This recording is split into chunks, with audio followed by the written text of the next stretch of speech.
आज दोनों ही माननीय मंत्री जी यहाँ विराजे हैं। शुरुआत में जब ये मांगे देख रहा था तो लगा कि इस पे चर्चा की जरूरत ही कहाँ है। खाद्य आपूर्ति, सहकारिता, मैं नया हूं, पहली बार आया हूं। जब धीरे धीरे इन तमाम कट मोशंस को पढ़ा, तमाम बड़े भाइयों को सुना, तब लगा कि वाकई ये तो बहुत बड़ा इश्यू है। खाद्य एवं आपूर्ति जब पढ़ते हैं तो हाथ के बाल खड़े हो जाते हैं, रोंगटे खड़े हो जाते हैं। इसमें उस वर्ग की बात हो रही है जिसके पास खाने के लिए अनाज नहीं है, वो हमारे भाई हैं।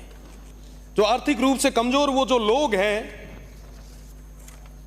जिनके पास जीवन यापन के लिए अनाज नहीं है, वो जो बीपीएल हमारे भाई हैं, उनकी बात है। तो मुझे लगा कि इस मौके पे मुझे बोलना चाहिए।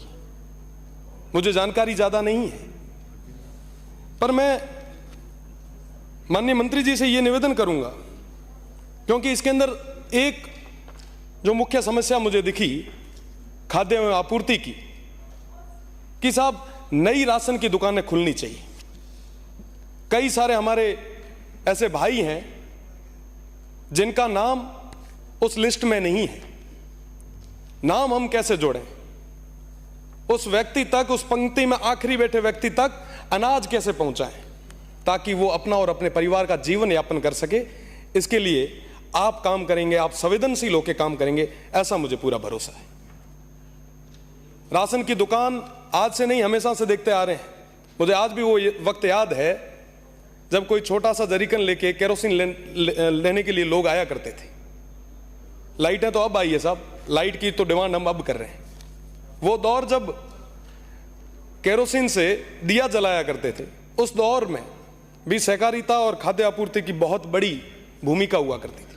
आपके पास संवेदनशील डिपार्टमेंट है और मुझे पूरा भरोसा है आने वाले समय में आप नई राशन की दुकानें खुलवाएंगे। वो तमाम लोग जिन्हें आज अनाज की जरूरत है, आप वहां तक अनाज पहुंचाएंगे।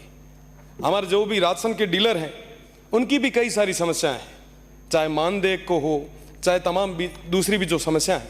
मेरा निवेदन रहेगा विशेषकर माननीय मंत्री जी से कि आप इस बारे में सोचें। साथ ही साथ बीच में कई बार अखबारों में पढ़ा करते थे कि साहब मंत्री जी को दे दो, मंत्री जी को, जो गेहूं है, मंत्री जी को, जो अन्न आ रहा है, मंत्री जी को, उसकी क्वालिटी, तो मुझे लगता है कि उसकी क्वालिटी पे काम करने की ज्यादा जरूरत है। जब शुद्ध अन्न होगा तो निश्चित रूप से हमारे वो भाई है वो स्वस्थ रह पाएंगे। मैं बात करूंगा माननीय मंत्री जी के डिपार्टमेंट सहकारिता की।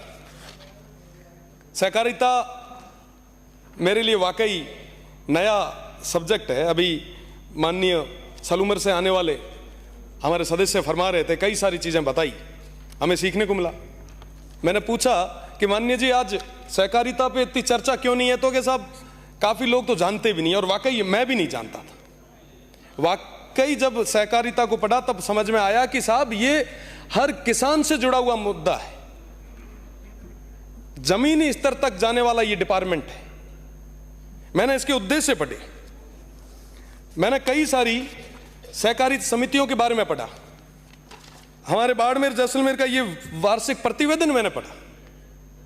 इसके जब उद्देश्य मैंने पढ़े तो सुपरमार्केट से लेके, जिम से लेके, गोदाम से लेके तमाम चीजें जो किसान के रोजमर्रा की चीजें हैं वो इसके अंदर पाई जा रही है। आप वहां तक पहुंचा भी रहे हैं, पर साहब वाकई क्या धरातल तक वो पहुंच पा रहा है? जो समितियां बनी हुई है, क्या वाकई वो सही तरीके से काम कर रही है? जो व्यवस्थापक है, क्या वाकई वो सही तरीके से उन चीजों को मेंटेन कर पा रहे हैं? मुझे लगता है कि इस विषय पे हमें सभी को, चाहे पक्ष हो चाहे विपक्ष हो, सभी को सामूहिक रूप से काम करने की जरूरत है। साथ ही साथ अभी कई सारे मेरे जो भाई थे उन्होंने कहा कि हमारी एक मांग भी है, माननीय मंत्री जी के सामने रखिएगा। मैं निवेदन करना चाहूंगा कि सहकारिता विभाग में कार्यरत निरीक्षकों की पदोन्नति का जो अनुपात 70-30 का है, अतिरिक्त रजिस्ट्रार पदों पर किया जाए, जैसा कि शिक्षा विभाग में किया जा रहा है। उनकी एक मांग है, वो भी मैं आपके सामने निवेदन करूंगा। और साथ ही साथ मैं मंत्री जी से निवेदन करूंगा कि ये जो सहकारिता डिपार्टमेंट है इसकी प्रॉपर मॉनिटरिंग हो। श्री बाड़मेर जैसलमेर के बारे में कई सारी और भी चीजें हैं, कई सारी और घटनाएं हैं।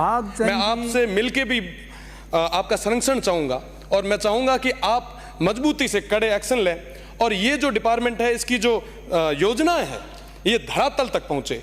बहुत बहुत धन्यवाद माननीय मंत्री जी, राजेंद्र जी, माननीय सभापति जी। जय हिंद, जय भारत। 128 128